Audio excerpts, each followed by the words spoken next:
Hey guys, good morning, good morning, good morning. As you are coming in, welcome, welcome, welcome to the Amazing Rare Ruby's ABCs of Finance moment. And happy Tuesday to you. I know this isn't my usual background. I'm not in the Amazing Rare Ruby's office this morning. So we're going to work through it though. Hopefully, you guys can hear me okay. As you're coming in, we're streaming on Facebook and we're on StreamYard and YouTube, so it doesn't show everybody that's joining or how many I may actually have. But hopefully, you guys are able to hear me pretty clearly this morning. If not, please, please, please let me know. Let me know. Let me know. So we are going to go ahead and get started this morning. We have a really, really important topic today when we talk about the ABCs of finance, and you guys know this.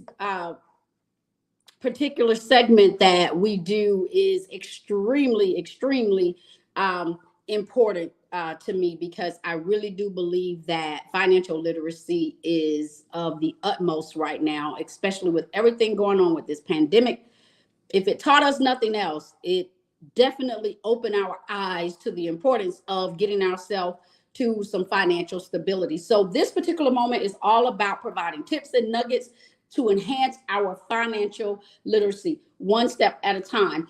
And, we talk about those basic things. So here we're not talking about stocks and bonds and mutual funds and 401ks and all of that. We're talking about some basic things that most of us weren't taught in school, right? And then, we graduated 18 years old, thought we were grown, ran out there in the world with the credit cards that were sent to us in the mail, guilty, right? Signed up for that stuff.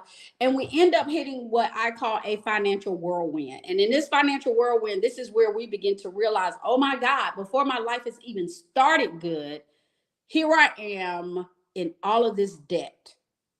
And if you went to school, college, got an education, a lot of people, or extended education, I should say, a lot of people have purchased a home with these student loans before they really even bought a home, because some of these student loans are equaling the price of a house. And we don't understand the impact of those particular things. And so we end up being in this financial whirlwind, and we become part of the approximately 80% of Americans who live paycheck to paycheck. And we end up being in this position that we don't know how to get out of it. And we were never really taught those particular basic things to help us do this, right? To help us educate ourselves so that we can begin to make financial decisions that are positive for us, and not just decisions where we are doing what we need to do to get by and we're barely making it. Right. So that's what this is all about. How can we enhance our financial literacy one step at a time? So most of you know that we have our ABCs of Finance class, which is, of course, through Amazing Rare Rubies. And we offer that class because we believe, as we're going through this, is really, really important that we understand how to be guided. We think of it as a lamp. We are biblically based. So we think of it as a lamp, where God is a light unto our feet and a lamp unto our path. That's Psalms 119, 105. And in that, we look at and we talk about, okay, what does that particularly mean for us from a financial standpoint? So let me break that down for you when we talk about lamps. The L is for literacy. We've got to educate ourselves on finances so that we can be better, so that we can begin to leave some generational wealth and growth. And, we may not be the ones that really see all of the bells and whistles of building a financial legacy or building wealth, because we may be the ones starting the ball, getting the ball rolling for our families, and that's okay. But we got to start, guys. We got to start. So the L is for literacy. The A is for accountability. We've got to get to a point where we are accountable for what we're doing with our money. Everyone knows how to go out, get a job, make money, and we all know how to pay bills. We were kind of raised to survive like that. But we can do more than just survive. Again, building that legacy, building that wealth, but stop making the same critical decisions that's keeping us in that rat race, in that whirlwind, and we're never getting off of that hamster's wheel, right? So accountability is what that A is for. The M is for management. We've got to learn how to manage our money, tell our money where to go and what to do. So often our money is telling us where it's going to go. So often, whether we want to admit to it or not, that happens a lot. From last minute decisions that really is like, I know I probably don't need to stop and buy Wendy's or pick up a Starbucks or this, that, and the other. But you know what? I don't even feel like stopping at the store, buying, coffee and going home to make it or prepare it. I don't feel like doing all that. I'm just going to stop at Starbucks. We make those decisions and our money end up telling us where it's going to go versus us saying, no, I have a plan. I got to go and I'm building wealth here. This is what I'm going to do. Now, the P is for planning. That's another part. We got to get to where we're planning. We're actually telling every dollar where to go, but we got to plan for that particular dollar. And it may sound, very nitpicky because you're talking about it's just a dollar. Yeah, but those dollars add up. Trust me, I'm in my 50s now, and I can sit back and think of a lot of money that I just wasted. Yeah, I can think of a lot of dollars that just went out the window for, 5 seconds, 10 minutes, 20 minutes of fun or gratification, right? Money just blown. That had I been planning my money out and truly telling my money where to go, I wouldn't have blown as much as I have in my lifetime. And then the S is for stability. That's huge. That is huge. We've got to set a solid financial foundation, not just for us, but for the generations to come when we're talking about these finances, for us and the generations to come. So let's go ahead and get started in what we're going to talk about today. So that's the bit. The lamps is what we use again as a guiding light. We list them as the benefits why we encourage people to take our ABCs of Finance class. You'll get more about that at the end of this. But let's go ahead and get started on what we're here to talk about today, right? So today we're here to talk about compound interest, and frequency matters. So I'm pretty sure everybody has heard the words compound interest. And basically, in a nutshell, in simple terms, it really means where your interest is making interest. So let me give a very basic example of that. So let's just say you invest $100, right, in whatever. You're investing $100 for 1 year, and your interest rate is going to be 10% on that $100. Okay. At the end of that year, instead of having $100, you now have $110. And then if you go another year, right, you're going to get another 10%. So now instead of having $110, you actually have $121. So that's kind of the simple way of looking at compound interest. But what I really want to dig in on today is helping you understand why compound interest frequency really does matter. The frequency matters. So what do I mean by that? So with compound interest can be calculated daily, weekly, monthly, quarterly, semi-annually, annually. So you got all these different time frames, right? The frequency of those matter because the more that it compounds, or I should say the faster, that it compounds, right?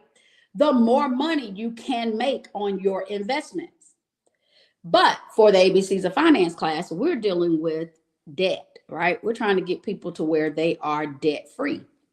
So it's just the flip of what I just said.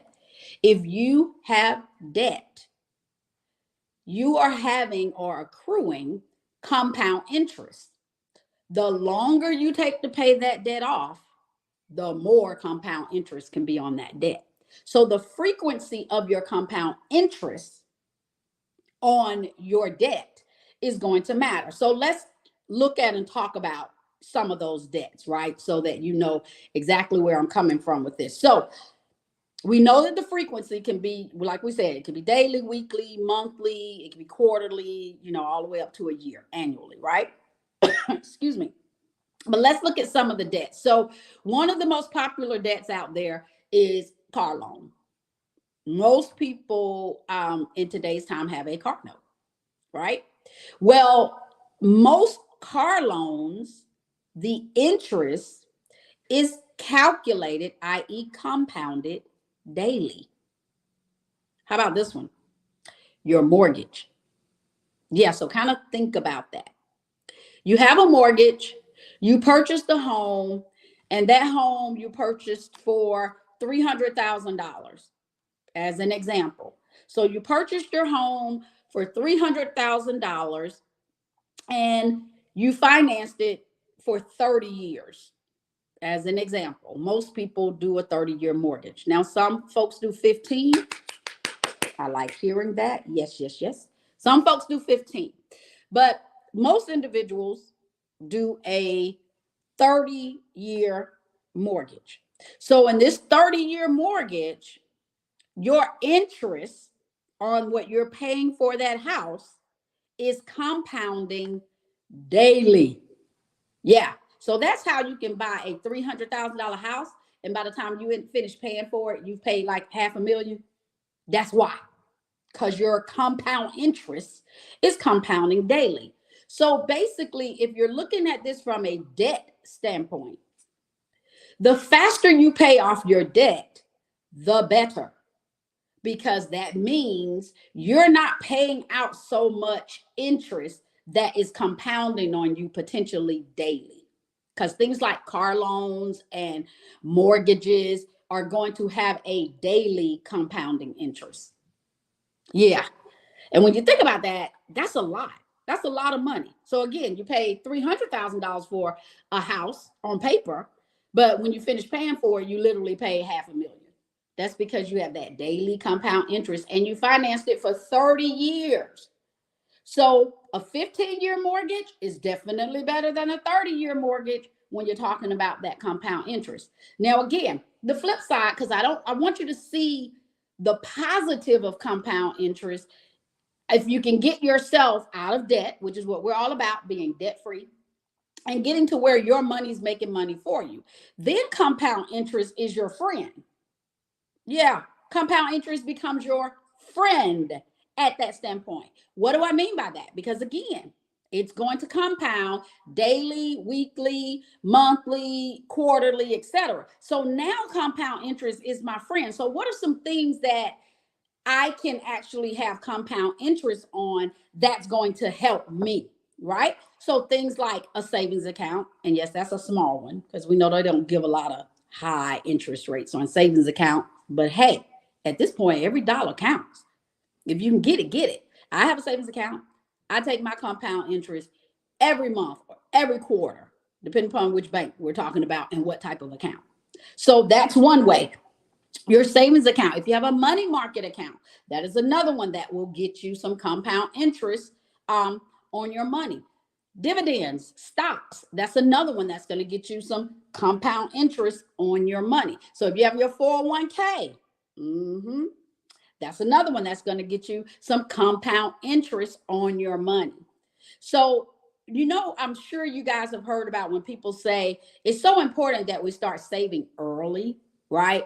There's a difference in if a person starts saving in their 20s versus a person who starts saving in their 40s. Well, this compound interest is a perfect example of why you want to start saving ASAP. And every little bit counts. Every little bit.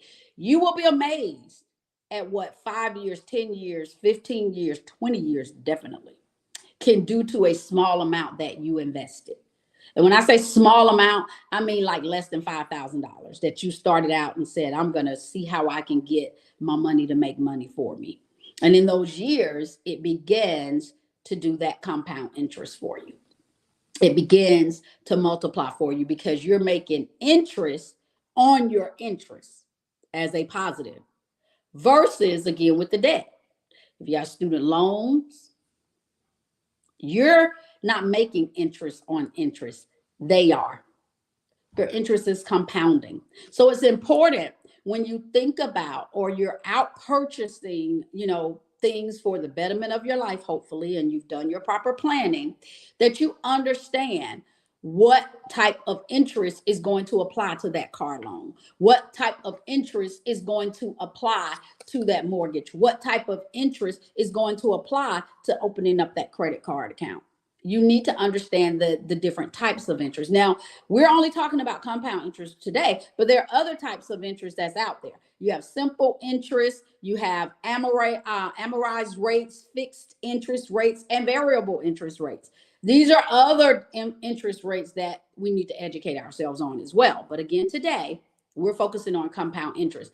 And what you have to understand with these things is, for the most part, when it comes down to us making money, where the interest is working for us, it doesn't compound daily most of the time, right? So remember, I was telling you, if you have a student loan or mortgage or car loan, the majority of those, because that's debt, right? The majority of those are going to compound interest daily. Well, who's getting that interest?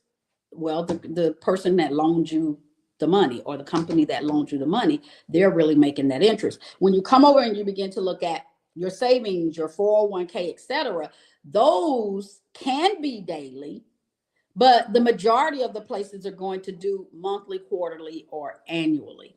So that's important to understand, right? We know it's always easier to spend money more so than it is to make money. But the key here, guys, is understanding what compound interest is and understanding how it's working in your life, the good and the bad. So I would encourage you, go back, look at some outstanding debts you have, if you have them. If you don't have any debt, I'm like, I'm ace boom cool with you on that, right? But if you do, go back, look at the types of debt that you have, and understand what that compound interest looks like. And then for those of you who are already investing, which is great, keep it going. Look at what that compound interest is for you. Because compound interest is like the rule of 72 that we talk about. There's a positive side and there's a negative side. You want to make sure you're on the positive side of that compound interest. So understand how that works for you. One of the biggest mistakes that we make when it comes down to sometimes loans and things of that sort, and the biggest one is a car loan, is that we're so worried about how much the car note is. It's like, I need the car note to be less than $400. I need the car note to be less than $350. And so we go in there and say, okay, Mr. Loan Man, okay, Mr. Finance Man, work my numbers and get my car note down below $400. And they can do that. But what we don't look at is the interest rates. And this is compound interest. And even though I'm paying $400, this is a $30,000 car.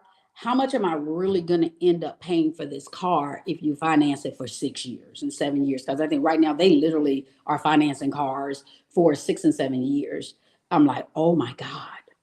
And basically what they're saying is, the longer I can keep you in debt, you're happy because you got a $400 car note, but I'm happy because I got you to finance that car for 7 years, as an example. And so where a $30,000 car, we think, oh, how much you pay for your car? Oh, I got a great deal. I got it for $30,000. Only to find out, when you really sit down and do the calculation and look at the fact that they financed you for 6 or 7 years, you really paid, let's just say, $45,000, $50,000 for that car. That's a different concept, different thought process. So yes, be concerned about how much your car note will be, because you need to be able to pay it, but understand how the interest rate works on that. And remember, the longer any creditor, loan officer, etc., can get you to finance something, the longer, the more money they're making. So if you're investing, let's go back to the positive, same for you. The longer you are investing your money in something that's getting you a percentage, more so annual, I'm going to say right now, annual rate of return. And remember, there's different frequencies, right? Annual rate of return, the longer it sits there, the more money you're going to make as well. So it works both ways.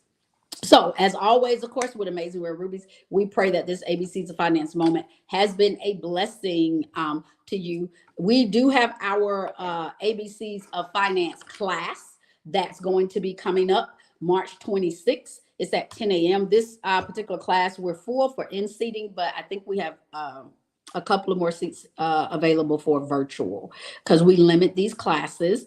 The class itself is a 4-part series, so it's going to be every Saturday starting March 26th through April 16th. It's going to be a 2 to 2.5 hour class, so we will be done no later than 12:30 on each Saturday. The class itself is a $100 investment. And I'm here to tell you guys, I would encourage each and every one of you, whether you take our ABCs of Finance class or you go somewhere else, invest in yourself when it comes down to your financial literacy. We can't afford to keep spinning the wheel on generational curses here. They've got to be broken. So invest in yourself there. And find a finance class. If you don't want to join ours, find a finance class that will help you understand more and more about the basics, basic foundational information regarding your finances. Find a class that will help you do that. Of course, we hope that it will be our Amazing Rare Rubies ABCs of Finance class. Go to our website, AmazingRareRubies.com. You can go to that website and you can go to the ABCs of Finance tab, and you can sign up for the March 26th class. Our April classes will be up there this week. We'll have that posted up this week, so those will be coming soon as well. So, as always, we encourage you to keep God in every decision made, every lesson learned, and you already know, every message taught. So, until next time, I want you to make it a Ruby Day. Thank you guys so much for joining. Stay blessed. You want to quit because you are human, but you've got to know that you must keep going.